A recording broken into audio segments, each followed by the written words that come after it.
26号凌晨，以色列空军出动上百架军机袭击伊朗，分成3个波次对伊朗境内数十个战略目标实施打击。以色列宣布实现精准打击，伊朗则称损失有限且影响较小。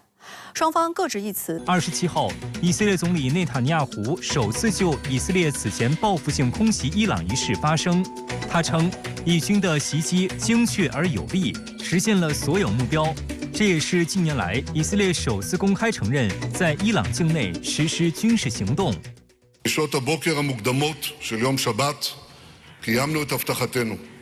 据伊朗方面通报，以色列战机26号清晨向伊朗伊拉姆省、胡奇斯坦省和首都德黑兰附近的雷达发射远程空地导弹。由于伊朗防空系统及时反应，伊方损失有限且影响较小，仅有多部雷达系统受损。现在来看呢，是伊朗方面宣称自身没有遭受到严重打击啊。但是从以色列方面所公布的画面看，那么很有可能对伊朗的防空反导的网络，包括对这个，尤其是弹道导弹生产相关的一些设施，还是造成了比较大的一个破坏，很有可能也对沿线的叙利亚的防空反导系统进行了一轮的攻击。所以这个破坏其实应该来说没有想象中那么小。分析指出，以色列只打击伊朗军事目标，似乎是为了避免事态升级，这很可能是美国施压的结果。在伊朗10月1号展开报复行动，向以色列发射近200枚导弹之后，以色列就多次放话，计划打击伊朗核设施进行反击，而美国表态不予支持。不过，以色列总理办公室否认称，以色列选择袭击伊朗的目标是基于以色列的国家利益，而非美国的指令。以色列现在和将来都遵循这一原则。对于伊朗跟以色列双方来讲，自己都在面临着复杂的形势，也并不真正的愿意跟对方进入到这种全面的战争。有美国官员表示，美国提前得知以色列将对伊朗发动军事打击，但美国并未参与。伊朗却不这么认为。10月26号，伊朗常驻联合国代表团在社交媒体 X 平台发文称，以色列战机是从处于美军占领和控制之下的伊拉克领空前来袭击伊朗的，美国肯定参与了这一犯罪行为。伊朗武装部队也发表声明称，以色列战机在美国授权下，从距离伊朗边界100千米的伊拉克境内，向伊朗伊拉姆省、胡奇斯坦省和首都德黑兰附近的雷达发射导弹。有观察指出，美空军加油机的异动非常可疑。此前有商业卫星照片显示，在美国驻卡塔尔乌代德空军基地内，美军罕见地集中部署了13架 KC-135和3架 KC-46A 大型加油机，多达16架大型加油机同时出现，很可能是在为一次规模大且航程远的空中打击行动做保障类准备。当时就有人猜测，这些美军加油机是为以色列空军可能发动的长途奔袭行动而服务的。而在以色列发动袭击前几天，美军还将多架加油机降落在了伊拉克境内的空军基地。分析指出，以色列空军此次选择的是途经叙利亚和伊拉克领空的最短攻击路线，单程约1786千米，往返航程超过3500千米。而据公开数据显示，以军 F-35I 战机携带外挂油箱后，理论上最大作战半径约1600千米。一旦满负荷挂载量，其作战半径势必大打折扣。而 F-35I 战机的作战半径不超过1200千米，因此以色列空军机群必须在飞行途中进行空中加油。对以色列空袭行动的战果，以色列和伊朗是各执一词，这也引起了外界对于以空军精确打击能力的讨论。那么近来备受关注的被称为掩体粉碎者的 Spice-2000精确制导炸弹，或在这次袭击伊朗行动中扮演怎样的角色呢？以色列空军目前装备有大约83架 F-15战斗机、224架 F-16战斗机以及近50架 F-35战斗机。这些战机均能够携带 Spice-2000精确制导炸弹，对目标建筑实施毁灭性的打击。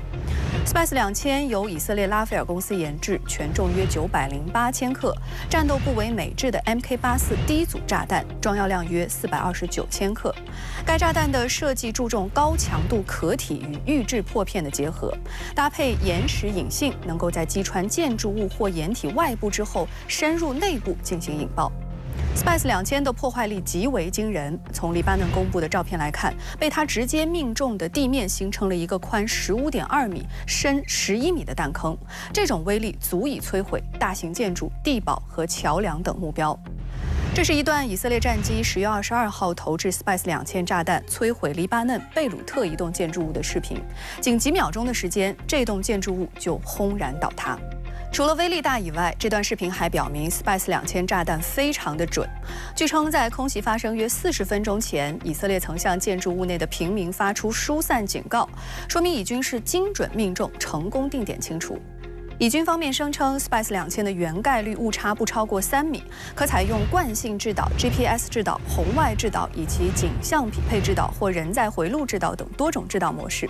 而首选的制导方式是景象匹配。在这种模式下，炸弹前部的导引头会拍摄实景图像，并与预存在数据库中的目标图像进行匹配。一旦两者吻合，炸弹即锁定目标并发起攻击。这使其不仅能够对固定目标，也能够对移动中的时间敏感目标进行精准打击。而人在回路制导指的是武器操作员在经过第一次指令输入之后，仍有机会进行第二次或不间断的指令更正，也就是说，能够在炸弹飞行过程中变换打击目标。此外 ，Spice-2000还具备一定的防区外打击能力，通过滑翔飞行能够打击60千米以内的目标。如此一来，战机就无需进入敌方防空系统打击范围，从而降低了战机被击落的风险。不过 ，Spice-2000也有飞隐身、速度慢、容易遭到拦截的短板。目前，以色列 Spice 系列炸弹共有250、1000、2000三种型号。需要指出的是，仅靠这些炸弹并不足以支撑以军的空袭行动，因为 Spice 系列炸弹太贵，而以军装备的数量太少。美国源源不断援助的 GBU-39、GBU-31、GBU-28等制导炸弹，可以说才是以军放手干的底气。可见，以军近年来发动的任何一场空袭行动，背后或多或少都有美国的影子，甚至有的还是美国直接提供了军事支持。至于这次以色列对伊朗发起的大规模空袭行动，很可能就使用了美制精确制导炸弹。事实上，伊朗不仅拥有中东地区最为强大的弹道导弹力量，其防空实力也不容小觑。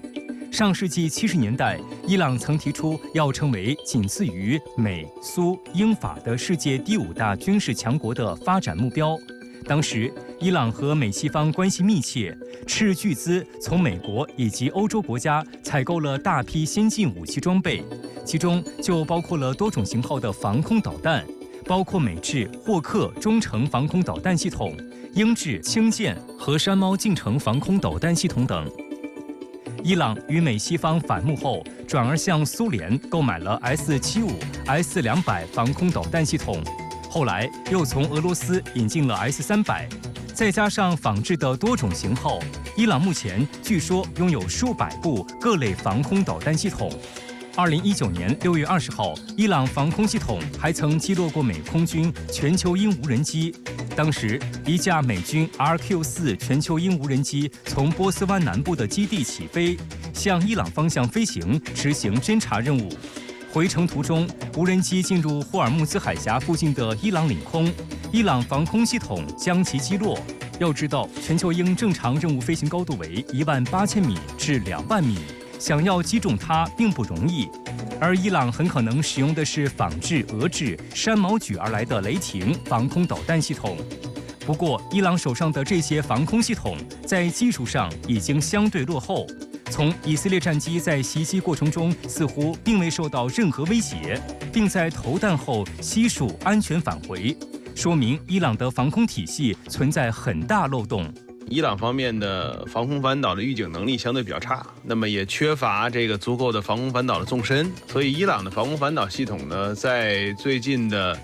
几轮的这个打击里面，伊朗所遭受的损失里面，很大程度上也是这个胡兹斯坦省、伊拉姆省这些边境区域的防空反导的网络。日前，以色列派出上百架飞机对伊朗军事设施发动空袭行动。以色列军方将这次行动命名为“忏悔日”。那杜先生，您对于以色列这次袭击行动有何观察呢？这次空袭行动首先是大量的使用先进战机，包括 F-35在内的各种武器装备，在德黑兰进行了大量的空袭作战行动。所以从机群密度，包括飞行的距离来看呢，应该目前是相当罕见。第二呢是大量使用了远程武器装备。在空袭之前，以色列特别展示了空射劳拉弹道导弹，这是一种以色列新装备，而且按照以色列提供的数据，可以在280公里、400公里到800公里范围内进行防区外打击。这也是世界上少有的空射弹道导弹型号之一。另外，从打击目标去分析，它只把之前圈定的军事目标，包括军工设施进行了攻击。之前所宣扬的打石油设施、打石油出口机构，并没有付诸实施，也说明呢这次打击行动相对有限，所以以方用精确二字冠名这次打击行动。以色列军方表示，以空军战斗机奔袭近2000千米，对伊朗发动了空袭，期间得到了加油机和电子侦察机的支持。那石先生，以空军的这次行动采用了怎样的战术？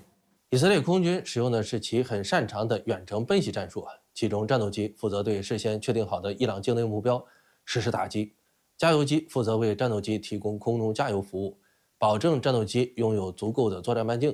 电子侦察机负责提供实时的电子情报，主要是搜集伊朗方面的军用无线电信号，以此判断伊朗军队和伊朗伊斯兰革命卫队的动向，从而规划以军战机最佳攻击航线。值得一提的是，为以色列空军提供空中加油的，除了以色列空军的加油机之外，可能还有美国空军的加油机，甚至美国空军的加油机还是为以军战斗机提供空中加油服务的主力。从以色列空军以往的做法来看，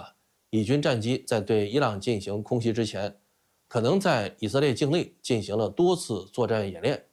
让以军飞行员熟悉目标特征和空袭战术，保证以军战机在实际空袭时不掉链子，快打快撤。在以色列发动空袭之后，伊朗称保留在适当时候做出反应的合法正当权利。分析指出，这是一种比较克制的回应。那么，伊朗此前发出1000枚导弹报复的警告，会否实施？伊朗和以色列之间的报复循环将何去何从？美军加强以色列防空力量，萨德一旦对上伊朗导弹，孰强孰弱？当地时间10月27号，伊朗最高领袖哈梅内伊首次就以色列袭击伊朗一事予以回应。哈梅内伊表示，以色列的袭击行为不应该被淡化，也不应被夸大。伊朗官员应决定如何以最佳方式展示伊朗实力。بایستی خطای محاسباتی رژیم صهیونیستی باید به هم بخوره. اینا دچار خطای محاسباتی هم نسبت به ایران. 同一天，伊朗总统佩泽希奇扬公开承诺，伊朗会做出适当回应。他称：“我们不寻求战争，但我们将捍卫我们的国家。”伊朗武装部队总参谋部26号则表示，伊方优先考虑在加沙地带和黎巴嫩达成持久停火。相较以往的强硬表态，伊朗这次的回应被指非常克制。而在此之前，有伊朗官员曾透露，在面临以色列可能发动的报复性袭击背景下，伊朗已经下令武装部队做好与以色列开战准备，但同时希望尽量避免战争。据称，伊朗考虑的回应措施包括向以色列发射多达1000枚弹道导弹，伊朗在该地区代理人组织的袭击升级，干扰全球能源供应，以及通过波斯湾和霍尔木兹海峡的航运。不过，这些措施的前提是取决于以色列袭击的剧烈程度。分析指出，如今看来，伊朗认为以色列的空袭行动造成的损失有限，很可能不会采取强烈的动作。伊朗它尽管做了很多的这种防护工作，不管是防空火力的准备啊，还是设施防护啊，甚至加强攻势也好，转移设备也好，一定是做了大量的工作。但这样的工作对于整个彻底改变局面恐怕是做不到的，只能会最大限度地减少自己的损失。有观察指出，多年以来，伊朗与以色列两国以非直接对抗形式在中东地区的博弈，也在局势演变的扰动之下发展成报复循环，也就是以色列派空军战机对伊朗发动空袭，而伊朗用导弹、无人机打击以色列。美国总统拜登表示，希望这是结束。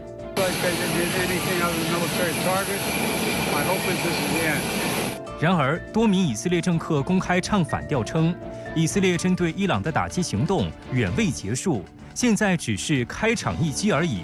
对此，伊朗警告美国应控制以色列，美国及其盟友不应该继续陷入以色列的陷阱中。双方的报复往往就会不说是升级，至少也要对等。相对的来讲，你打我一拳，我一定还你一脚。尽管他可能很多的对抗也好，他的还击也好，他的报复也好，未必是对等的。短期之内看，只有可能使烈度降级，但是不会从根本上解决他们之间的根本冲突。这个矛盾恐怕在短时间内不会从根本上得到解决。事实上，美国这次明显在拉偏架。在以色列空袭伊朗军事目标后，美国在第一时间警告伊朗不要报复。美国防长奥斯汀重申了美国对以色列安全及其自卫权的支持。奥斯汀强调，美国加强了在中东地区的军力部署，以保护美方人员、以色列和该地区的合作伙伴，并指出，最近在以色列部署的萨德反导系统就是一个例子。美国国防部日前已经确认，萨德反导系统已在以色列部署到位。这不是美国首次在中东地区部署萨德系统。去年10月，巴勒斯坦伊斯兰抵抗运动哈马斯袭击以色列后，拜登曾指示美军向中东地区部署了一套萨德系统。对此，伊朗伊斯兰革命卫队总司令侯赛因·萨拉米警告以色列称，萨德反导系统仅能有限防御，不要对这一反导系统过度自信。以色列对它的依赖无法确保战胜抵抗阵线潜在的报复性袭击。萨德也好，还是铁穹也好，对于以色列的防空系统来讲，应该是有效的，但是这种效能也是有限度的。当超出这样的限度之后，这种防御导弹的能力呢，都会大打折扣。也都是说，也不可能使以色列完全免于导弹攻击。所以，伊朗跟以色列说，你们不要寄希望于萨德，是有它特定道理的。为了帮助以色列防范伊朗报复，美国已经向以色列部署了一套萨德系统。那么萨德在这里能发挥什么作用？伊朗高调宣称能让萨德破防，底气从何而来？萨德系统全称为末段高空区域防御系统，整个系统分为3个主要模块，分别由 ANTPY-2 雷达、通信指挥模块以及导弹发射车组成。其中 ANTPY-2 被认为是世界上最大、技术最先进、性能最强的陆基移动弹道导弹预警雷达，是名副其实的千里眼。最大探测距离达到2300千米，对雷达反射截面积0.45平方米的弹道导弹目标探测距离达到1800到2000千米，对雷达反射截面积0.01平方米的弹道导弹最大探测距离也达到了570千米。当然，想要拥有这么远的探测距离，有个前提条件，就是目标的飞行高度要足够高，必须在高空飞行。如果目标飞行高度很低 ，TPY-2 雷达的探测距离就会大幅的缩短，因此它的优势在于探测弹道导弹，而对低空飞行的飞机和巡航导弹则与其他的防空雷达相当。也就是说，伊朗在境内向以色列方向发射的弹道导弹，从升空的那一刻起，就会遭到这款雷达的探测和跟踪。这无疑能够助力以色列提升导弹预警能力，增加其防空反导力量的反应时间。在拦截能力方面，萨德的拦截弹所用的是一种非常先进的动能拦截器，能够识别、锁定并直接碰撞摧毁弹道导弹，实现子弹打子弹的拦截效果。萨德的拦截高度正好覆盖了射程3500千米以内中程弹道导弹的飞行中段，以及射程3500千米以上远程和洲际弹道导弹的飞行末段。号称当今世界唯一能在大气层内外拦截弹道导弹的陆基反导系统。而有分析认为，萨德几乎为0的实战记录，以及面对伊朗数量众多、技术不断发展的导弹，实际上难以让以色列高枕无忧。萨德此前的一次拦截行动是否成功还未有定数。美国媒体在2022年曾报道称，部署在阿联酋的萨德成功拦截了一枚由也门胡塞武装发射的弹道导弹，但该消息并未得到官方证实。反而在袭击发生后，阿联酋驻美大使表示，胡塞武装的导弹和无人机袭击共造成3人死亡，6人受伤。这说明萨德这次很可能没有拦截成功，或者是无法同时拦截较多的目标。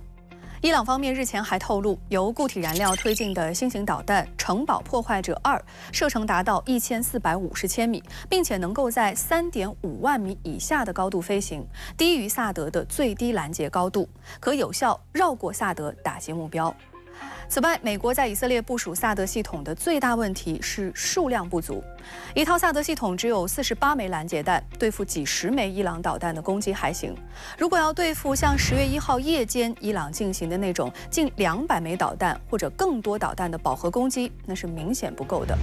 即便美国日前宣称计划在以色列部署第2套萨德系统，理论上也才能应对100枚导弹的攻击，无法应对更多的饱和攻击。可见，美国在以色列部署萨德所能够发挥的作用是相对有限的。美国此举主要体现对以色列的支持，并向伊朗和黎巴嫩真主党等发出警告。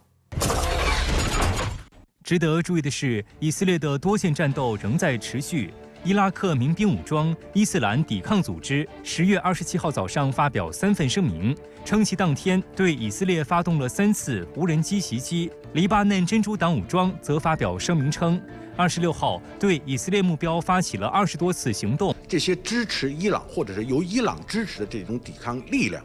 那么在整个这次军事行动中呢，已经受到了重挫，但是不是被消灭了，远远没有达到被消灭的程度。而相反，很可能会激发出一种新的仇恨。在以色列开展空袭行动前，伊朗被爆出已下令做好战争准备。有伊朗官员甚至称，回应措施包括向以色列发射1000枚弹道导弹。那杜先生，您怎么研判伊朗的下一步动作呢？双方爆发大规模武装冲突的可能性并不大，因为无论是以色列袭击伊朗，还是伊朗袭击以色列，都通过第三方告知对手，也说明呢，这次打击行动的战略性相对较高，但实战水平并不高。那如果以色列和伊朗发生大规模的报复行动，两个国家如果出现了全方位、大纵深、无死角的作战，谁都可以把谁毁灭，所以对两国利益也会产生严重冲击。同时，美国认为，如果伊朗和以色列之间有大规模报复行动，美国基地将会在中东成为受害者。一旦双方在中东地区采取大规模远程突击，这样美国基地有可能会成为反以色列联盟的报复目标。所以这点上看呢，双方的报复行动有可能就此平缓，但是否有下一次意外事件爆发，双方再次进行大规模导弹对攻战，我们还要观察。对于美军已经在以色列部署一套萨德系统，伊朗方面警告称，不要倚仗萨德，以色列赢不了。那石先生，您怎么看美军多次将萨德临时部署到中东的举动呢？我们可以设想一下，如果美国不在以色列部署萨德，那么伊朗如果对以色列进行大规模导弹攻击的话，以色列的反导系统是难以应对的。而以色列的性格是吃了大亏之后必然会对伊朗猛烈报复，这样你来我往几次，以色列和伊朗之间的对抗必然急剧升级，进而导致整个中东地区局势严重恶化，美国在中东也只会越陷越深。而美国现在将萨德系统部署到以色列，虽然仍不足以应对伊朗的大规模导弹攻击，但是明显提升以色列的反导能力却是毋庸置疑的。更重要的是，美国这么做既能对以色列进行安抚，防止以色列暴走，也是对伊朗进行警告，别发射那么多导弹哦。所以美国在以色列部署萨德系统，是以实际的军事行动阻止以色列和伊朗大打，归根结底还是为了力保美国自己在中东不陷入泥潭。之前，昔日宿敌沙特与伊朗举行了联合军演，有分析指出，这释放出一种信号，而美以并不希望看到这两个中东大国关系升温。那石先生，这对于中东局势未来的走向会产生怎样的影响？首先，沙特和伊朗都是中东地区的大国，他们如果举行联合军演，是在向外界表明中东地区国家不希望中东动荡不安，而是希望和平稳定。这对以色列的肆意妄为将形成一种威慑，同时也是一种反制，有助于中东地区冲突降级。其次，这次的联合军演是沙特提出的，标志着以沙特为首的阿拉伯国家与伊朗的关系在加速向前推进。而伊朗方面对沙特提出的联合军演也给出了积极回应。这意味着中东地区的国家已经清醒地认识到，中东地区的命运应该掌握在中东国家手中，而不是掌握在域外大国手中。